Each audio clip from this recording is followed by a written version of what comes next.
सुरुवातीला महत्त्वाची बातमी आहे। मनोज जरांगे यांच्या आंदोलनाआधीच सरकारकडून मराठा उपसमितीचं पुनर्गठन करण्यात आलंय।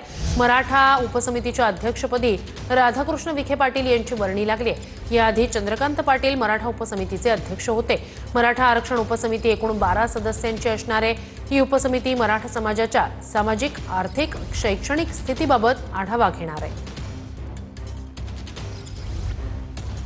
मराठा आरक्षण विषयक शासकीय आणि वैधानिक कामकाजाचा समन्वय साधणे, आरक्षणासंदर्भात न्यायप्रविष्ट प्रकरणांमधील शासनाची बाजू मांडण्यासाठी नेमलेल्या विशेष समुपदेशींना सूचना देणे, न्यायालयाने पारित केलेल्या आदेशांच्या अंमलबजावणीसाठी कार्यपद्धती ठरवणे, न्यायाधीश संदीप शिंदे समितीशी समन्वय ठेवून कामकाजातील अडचणींचे निवारण करणे, मराठा आंदोलक आणि त्यांच्या शिष्टमंडळाशी चर्चा करणे, जात प्रमाणपत्र देण्यात येणाऱ्या अडचणींबाबत निर्णय घेऊन प्रक्रिया सुरळीत करणे, मराठा समाजासाठीच्या योजनांच्या अंमलबजावणीचा आढावा घेणे आणि नियंत्रण ठेवणे।